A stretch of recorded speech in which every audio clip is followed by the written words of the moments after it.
भारत को लगातार चाइना घेर रहा है। 1.5 साल पहले से अगर कोई आप में से मुझे देख रहा हो या देख रहा हो तो उनमें से उन लोगों को मेरी ये बात याद होगी कि मैंने 1.5 साल पहले ही ये बोल दिया था और कई बार बीच में भी बोला है कि पाकिस्तान एक तरफ अगर चाइना ने भारत के खिलाफ कोई कार्रवाई की या हमला किया खुदा न खास्ता भारत पे, तो पाकिस्तान भी चाइना का साथ देते हुए भारत के लिए बड़ी मुसीबत खड़ी कर सकता है। ये बात मैंने बोली थी।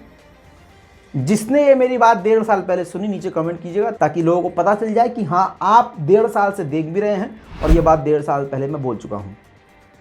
सलाम, नमस्ते, सत श्री अकाल। मैं हूँ रज़ा और आप देख रहे हैं रज़ाग्राफी का इंटरनेशनल प्राइम टाइम, जो कि मैं आपके सामने रोज़ कोशिश करता हूँ और रोज़ लेके आता हूँ दोपहर में 2 बजे के आसपास, ताकि आपको एक ही रिपोर्ट के अंदर आसान और सिंपल भाषा में, सिंपल ज़बान में पूरी दुनिया की वो खबरें मिल जाएं जो आपको अखबार, गोदी मीडिया, टीवी चैनल पर नहीं मिलता है।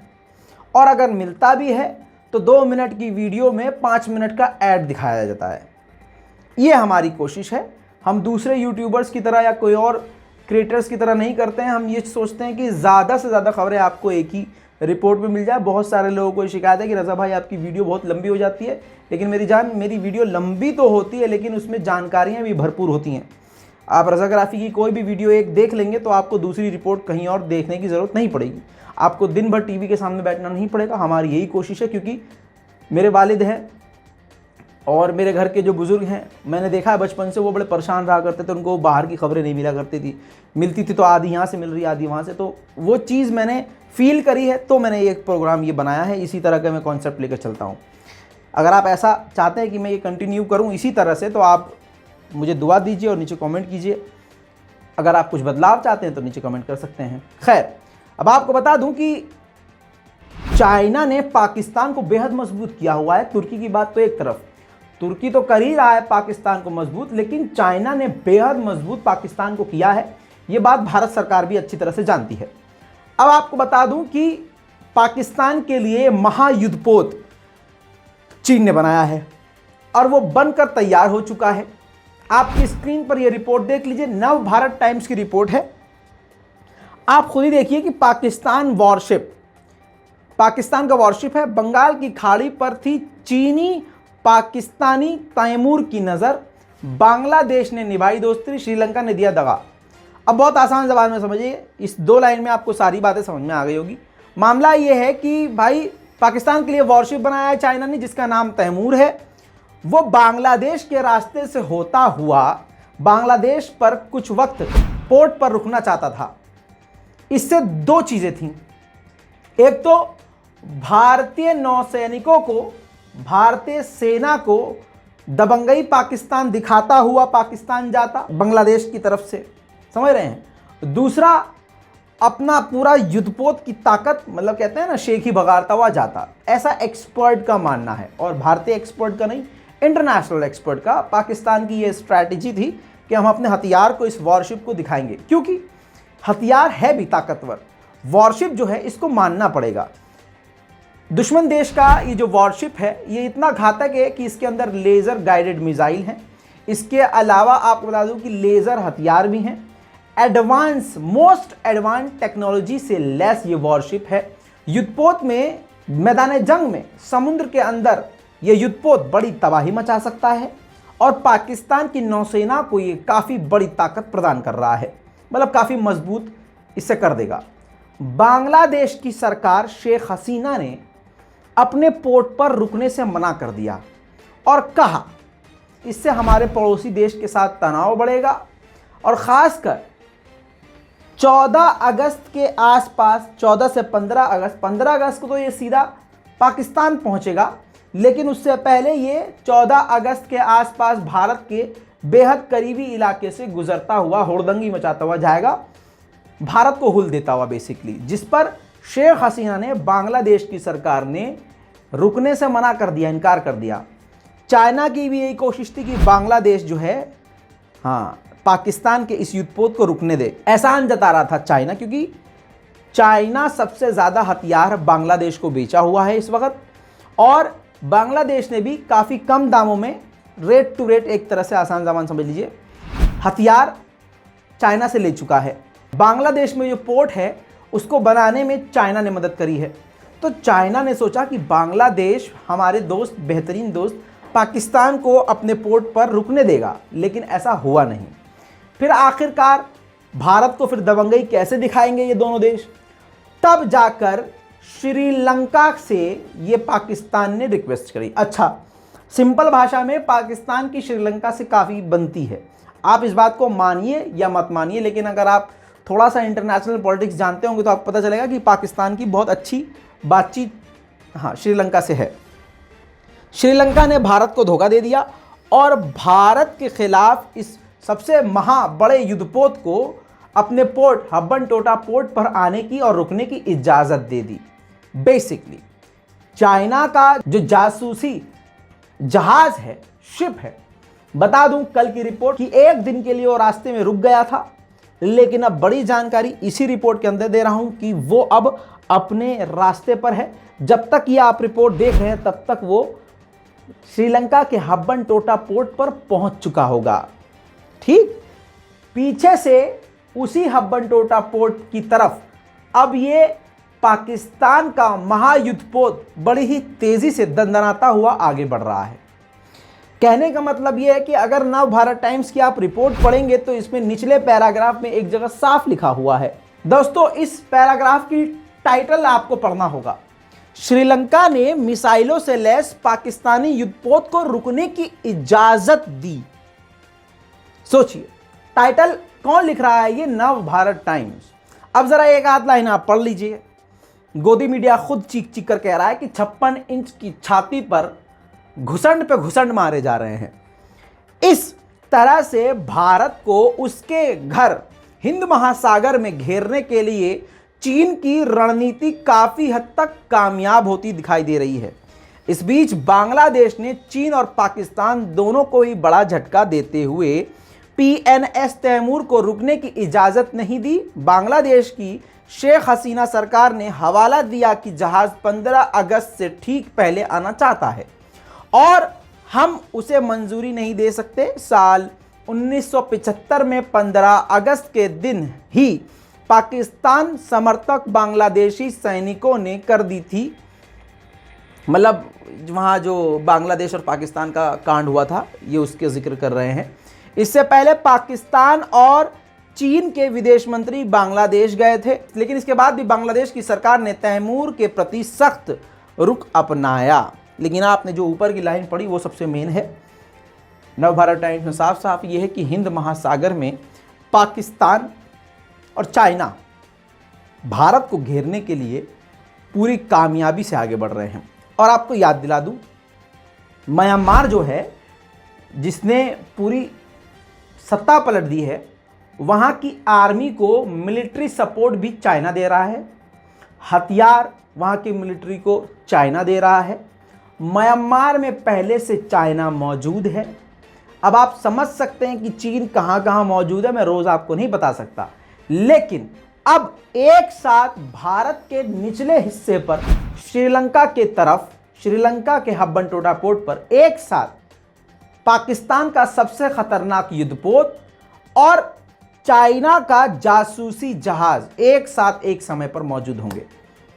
15 अगस्त के दिन, जिस दिन भारत आज़ाद हुआ, उस दिन को चुना गया है कि इस दिन 15 अगस्त के दिन ये पाकिस्तान का युद्धपोत पाकिस्तान पहुंचेगा।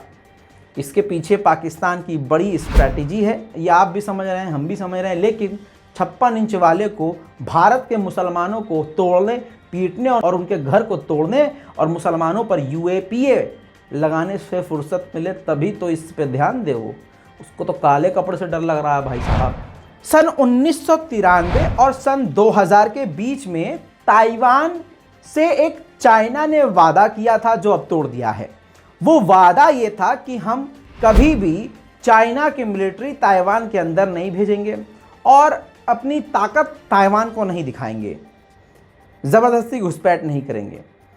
अब आप बता दूं कि वो ताइवान के लिए जो वादा किया था चाइना ने, उस वादे को ऑफिशियली वापस ले लिया है, डॉक्यूमेंट को डिस्कार्ड कर दिया है और अब यह खबर आ रही है कि ताइवान पर अब वो मिलिट्री भी भेज सकता है, ताइवान के अंदर मिलिट्री भी चाइना भेज सकता है और ज़बरदस्ती अपनी ताकत के बल पर ताइवान पर कब्जा भी कर सकता है। दोस्तों, वहीं अगर हम बात करें भारत के दूसरे छोर की, नेपाल की, तो नेपाल में भी चाइना बहुत तेज़ी से एक्टिव है। अगर सही मायनों में आप देशभक्त हैं तो आपको ज़रा सा दिल से सोचना चाहिए और दिमाग का इस्तेमाल करना चाहिए कि चाइना ने भारत को किस प्रकार से जकड़ा हुआ है। नेपाल पहुंचे हुए, आपकी स्क्रीन पर इस तस्वीर को देख लीजिए, सबूत है ये। चाइना के विदेश मंत्री नेपाल पहुंचे हुए हैं और नेपाल की सारी जो शिकायतें हैं उसको दूर करते हुए नेपाल की झोली में करोड़ों खरबों रुपए का प्रोजेक्ट डाल दिया है। नेपाल काफ़ी गरीब मुल्क है और आपको बता दूं कि नेपाल के साथ हाथ मिलाते हुए, डील करते हुए विदेश मंत्री ने ऐलान किया है और नेपाल भी इससे खुश है कि अब चाइना नेपाल में, पूरे नेपाल में रेलवे का नेटवर्क यानी ट्रेन की पटरियां बिछाएगा। इससे अब भारत के लिए क्या खतरा है ये भी सुनिए। जब ट्रेन की पटरियां बिछाएगा तो बॉर्डर के इलाके, भारत और नेपाल के बॉर्डर के इलाके में भी कई जगह से चीन की बिछाई हुई ट्रैक होंगी। हाँ, अब आप ये समझ लीजिए कि उस ट्रैक से भारत के लिए कितना खतरा है, क्योंकि इसी तरह के ट्रैक चाइना ने भारत के बॉर्डर के करीब बिछाना शुरू किए थे 1.5 साल पहले। अब वो इतनी तेजी से कामयाब हो गया है कि जब भारतीय सेना से टकराव होगा तो वो उस ट्रेन की पटरियों के जरिए ट्रेन से फटाक से बॉर्डर के बेहद करीब अपनी लाखों की तादाद में सेना भेज सकता है। यही चीज़ वो नेपाल के लिए भी कर रहा है। अब बड़ी बात सुनिए, नेपाल ने भी वन चाइना वन पॉलिसी का सपोर्ट कर दिया है। बहुत बेहतरीन मुंह से मुंह मिल रहे हैं दोनों के, जो कि भारत के लिए अच्छी बात नहीं है। दोस्तों, एक ग्रुप है जैश ए मोहम्मद, भारत के लिए बड़ा खतरा रहता है। ये भारत इनके निशाने पर होता है। भारत ने यूएन में अमेरिका के साथ मिलकर प्रस्ताव पेश किया कि पूरी दुनिया में इसको ब्लैकलिस्ट कर देना चाहिए। जैश ए मोहम्मद की जितनी भी संपत्ति है पूरी दुनिया में, इसको टेररिस्ट घोषित करने के बाद, ब्लैकलिस्ट करने के बाद, आतंकी घोषित करने के बाद पूरी दुनिया में इसकी जहाँ जहाँ संपत्ति हैं, इससे जुड़े जो लोग हैं उन सबको हिट लिस्ट पर रखना चाहिए और इसकी पूरी संपत्ति को जब्त कर लेना चाहिए। यह प्रस्ताव पास हो जाता क्योंकि कोई भी विरोध नहीं कर रहा था, लेकिन चाइना कूद के सामने आया, टांग अड़ा दी और चाइना ने कहा कि हम इसका विरोध करते हैं, ऐसा नहीं होने देंगे। और बाद में चाइना ने सफाई ये दी कि हम जैश ए मोहम्मद के ग्रुप के बारे में अभी स्टडी कुछ नहीं कर पाए हैं, हमने वक्त मांगा है, पहले हम जैश ए मोहम्मद की पूरी जो लाइफ है वो पढ़ेंगे, अच्छे से स्टडी करेंगे। बेसिकली एक बड़े ग्रुप को बैन होते होते अकेले चाइना ने रोक दिया। ये भारत और अमेरिका के लिए ज़ोरदार झटका माना जा रहा है। वहीं आपको बता दूं कि पाकिस्तान के प्रधानमंत्री और भारत के प्रधानमंत्री लगभग 6 साल बाद मिलने वाले हैं। बता दूं कि SCO शंघाई कॉरपोरेशन ऑर्गेनाइजेशन की मीटिंग है उज्बेकिस्तान में, जिसमें बताया जा रहा है कि भारत के प्रधानमंत्री मोदी भी पहुंच सकते हैं, बल्कि पहुंचेंगे, और जहां पर पाकिस्तान के नए प्रधानमंत्री ज़रूर वो पहुंचेंगे। अब इस मीटिंग में भारत और पाकिस्तान की मुलाकात ज़रूर हो सकती है। बड़ी खबर आ रही है कि चाइना ने ताइवान के पास जो मिलिट्री ड्रिल किया था अब उसको रोक दिया है। अब कोई भी गुस्सा, अग्रेशन नहीं दिखा रहा है, लेकिन इसके बावजूद ताइवान की प्रेसिडेंट ने कहा है कि भले ही चाइना शांत बैठ गया हो लेकिन खतरा अभी टला नहीं है।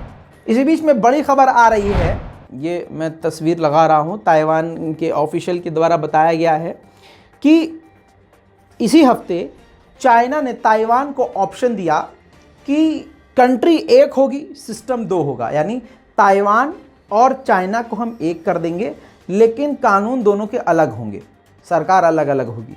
लेकिन इसको ताइवान ने ठुकरा दिया।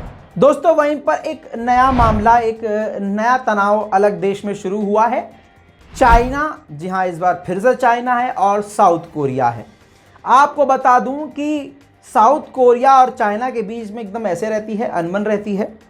अनबन को निपटाने के लिए साउथ कोरिया के विदेश मंत्री को चाइना ने बुलाया। चाइना वो गए भी, पूरी डेलीगेशन गई। वहाँ पर अनबन उल्टा हो गई, मतलब मामला सुलझने के बजाय और बिगड़ गया। बिगड़ा क्यों? आसान ज़बान में समझिए। साउथ कोरिया के पास दुनिया का सबसे खतरनाक सिस्टम, थर्ड अमेरिकी डिफेंस सिस्टम लेने वाला है। कौन? साउथ कोरिया लेने वाला है, नॉर्थ कोरिया नहीं, साउथ कोरिया लेने वाला है। साउथ कोरिया की अमेरिका से बहुत बढ़िया बनती है। साउथ कोरिया को चाइना के खिलाफ थर्ड सबसे खतरनाक सिस्टम अमेरिका देने के तैयार है। और आप जानते हैं कि दो पड़ोसियों को अमेरिका लड़वाने में सबसे आगे है, क्योंकि फ़ायदा इसका यही होता है, हथियार बिकते हैं इसके दनादन। पूरी दुनिया में अमेरिका एक ऐसी कंट्री है जिसका 90% जो देश का खर्चा निकलता है वो हथियारों से निकलता है। बहुत अंधा पैसा ये कमाता है। जनरल नॉलेज बच्चों के लिए बीच बीच में ज़रूरी है। दूसरी तरफ आपको बता दूं कि इसी थर्ड सिस्टम को लेकर चाइना ने कह दिया कि आप अमेरिका का थर्ड सिस्टम मत लीजिए, आपके साथ कोई भी तनाव हमारा नहीं रहेगा।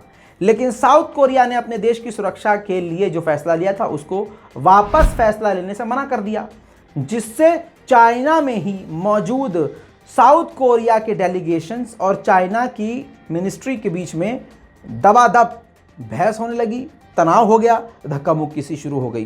खैर, अब आपको बता दूं कि मामला ख़राब हो चुका है, और ये किस हद तक ख़राब होगा नहीं पता, क्योंकि साउथ कोरिया ने मना कर दिया है कि वो ये डील अमेरिका से कैंसिल नहीं करेगा। थर्ड सिस्टम से इसलिए तकलीफ है चाइना को कि थर्ड सिस्टम इतना मजबूत है कि वो मिसाइल चाइना के अंदर दाग भी सकता है और चाइना की सबसे खतरनाक मिसाइलों को रोक भी सकता है। वहीं मोदी जी के बेस्ट फ्रेंड, एक्स प्रेसिडेंट, जिनको पनाह सिंगापुर ने दी थी, अब सिंगापुर का उनका विजिट जो पास है वो ख़त्म होने वाला है। अब वो सिंगापुर को छोड़कर थाईलैंड जाने वाले हैं। कुल मिला के जो देश की जनता को और गरीबों को लूटता है, देश में धार्मिक राजनीति खेलता है, खून की होली खेलता है, धार्मिक भावनाओं को भड़काकर अपनी रोटियां सेकता है, आखिर में झोला उठाकर भागता है और जगह जगह उसको भटकना पड़ता है, दर दर भटकना पड़ता है। वहीं पर नॉर्थ कोरिया और साउथ कोरिया के बीच में भी भाई साहब एकदम तनाव चलता रहता है। नॉर्थ कोरिया के सनकी तानाशाह कहे जाने वाले को कौन नहीं पहचानता, उन्होंने कहा है कि हमने कोविड-19 पर जीत हासिल कर ली है, हमने कोविड-19 को हरा दिया है।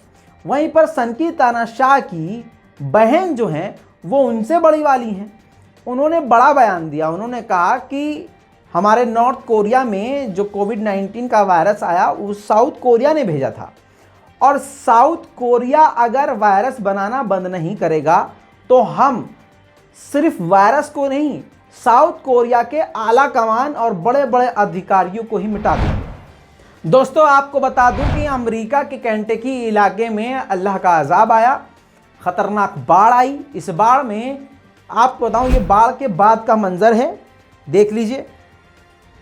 पूरा का पूरा शहर, कई शहर बर्बाद हुए हैं, लाखों लोग बेघर हुए हैं, करोड़ खरबों का नुकसान अभी भी काउंट किया जा रहा है। और आपको बताऊं, जान का नुकसान, 37 अमेरिकी लोग इस बाढ़ में मारे गए हैं। दोस्तों, वहीं पर अल्लाह के अजाब की अगर बात हो रही है तो वो जंगल की आग को आप नहीं भूले होंगे। आपको बता दूं कि फ्रांस को जंगल की आग जला रही है। 17,000 एकड़ जमीन जलकर राख हो चुकी है। फ्रांस की हालत ऐसी है कि उसने हाथ जोड़कर अपने पड़ोसी देशों से मदद मांगी है। 10,000 से ज्यादा लोग बेघर हो चुके हैं। देखिए मंजर।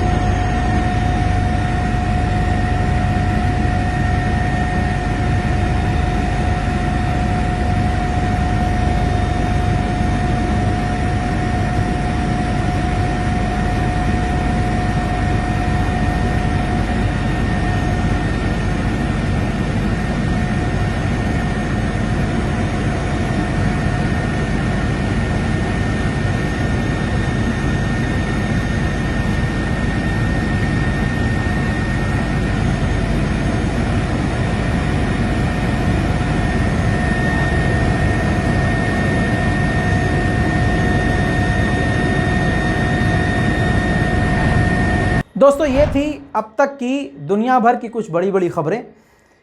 इस पूरी रिपोर्ट पर आपकी राय क्या है, अपनी राय कमेंट में जरूर लिखिए। लाल बटन को दबा के चैनल को सब्सक्राइब कीजिए ताकि सबसे पहले आपको हमारी जानकारी और हमारी रिपोर्ट मिल जाए। जय हिंद।